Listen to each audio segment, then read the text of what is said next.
Hoje, eu quero falar com você que é de direita, conservador, patriota e que deseja ver o Brasil avançar. Porque, sinceramente, está ficando difícil assistir a certas polêmicas que só enfraquecem o nosso próprio campo político. Recentemente, vimos uma troca pública de críticas entre o ex-deputado federal Eduardo Bolsonaro e o deputado Nicolas Ferreira. No centro da discussão, também foram citados a ex-primeira-dama Michele Bolsonaro e o senador Flávio Bolsonaro. O motivo? Divergências sobre posicionamentos internos e apoio a uma possível pré-candidatura. E é aqui que precisamos parar e refletir. A direita brasileira cresceu nos últimos anos porque representou valores claros: defesa da família, liberdade econômica, responsabilidade fiscal, combate à corrupção e enfrentamento ao avanço ideológico da esquerda. Esse crescimento não aconteceu por causa de disputas internas, mas por causa de unidade em torno de princípios.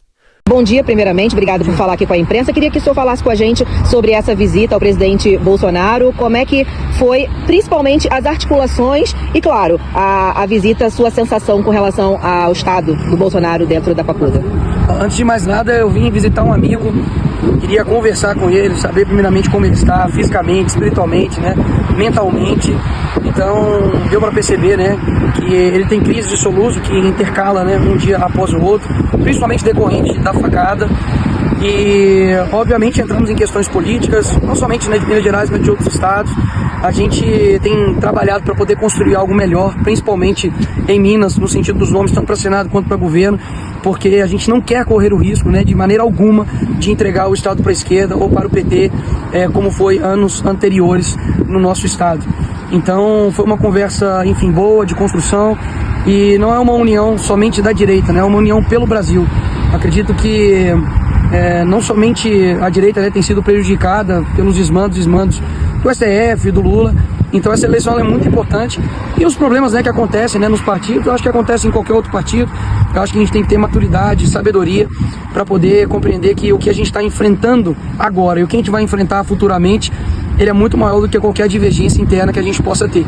Então, eu sei que tem muita coisa, né, acontecendo tanto no Senado, né, quanto para o governo, mas o meu foco aqui foi realmente, primeiro, visitá-lo como um amigo e também ouvi-lo, tomar algumas direções. Isso aí eu vou tocar nas próximas semanas agora também, dentro do partido. Deputado, vocês falaram sobre o apoio ao Flávio. Ontem o Eduardo fez algumas críticas ao senhor, falou que o senhor seria propício ao apoio ao Flávio. Você chegou a conversar isso com o presidente? Olha, primeiro que eu discordo que eu tenha amnésia e que a Michele tenha amnésia. Eu me lembro muito bem, todos os anos, que eu fui atacado injustamente.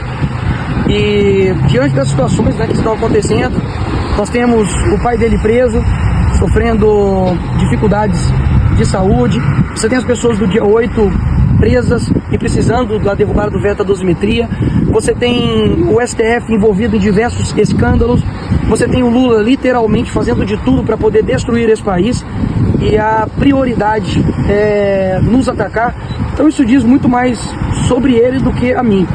E assim, bater em mim eu já estou acostumado. Já tem mais de 3 anos que eles estão aí nessa saga.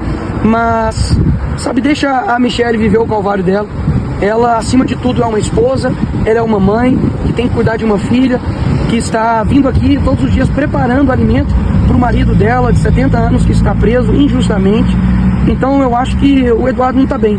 E eu realmente faço questão de não perder meu tempo com essas divergências, porque eu acredito que a gente tem um Brasil para salvar. Quando lideranças começam a trocar críticas públicas, ainda que legítimas, quem ganha com isso? A esquerda, a velha política, aqueles que torcem para ver a direita fragmentada, dividida e enfraquecida. Nicolas afirmou que não faz questão de perder tempo com divergências dentro da direita. E independentemente de quem esteja certo nessa discussão, essa frase traz um ponto importante. O eleitor conservador está cansado de vaidades, disputas de protagonismo e brigas por espaço. O Brasil enfrenta desafios enormes: economia, segurança pública, liberdade de expressão, equilíbrio entre os poderes. E é isso que deveria estar no centro do debate. Não se trata de calar opiniões ou impedir divergências. Divergir faz parte da democracia. Mas existe uma diferença entre debate estratégico e exposição pública, que gera ruído, desgaste e munição para adversários políticos. Se há diferença sobre nomes, projetos ou estratégias eleitorais, que sejam discutidas internamente, com maturidade e foco no objetivo maior. Porque o que está em jogo não é apenas uma candidatura, não é apenas um partido, não é apenas um sobrenome, é um projeto de país. A direita brasileira precisa entender que força não é sinônimo de confronto interno. Força é capacidade de organização, de articulação e, principalmente, de visão estratégica. Quem deseja governar precisa demonstrar equilíbrio e responsabilidade.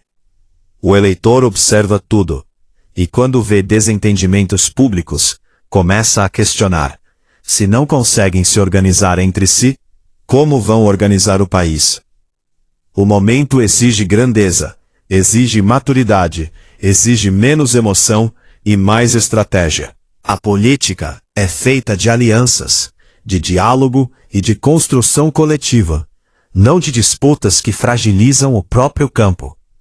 Se a direita quer voltar a ocupar o protagonismo nacional, precisa lembrar que o adversário não está dentro de casa.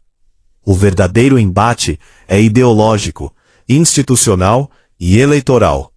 E para vencê-lo, é preciso unidade, coerência e foco. Que esse episódio sirva de alerta.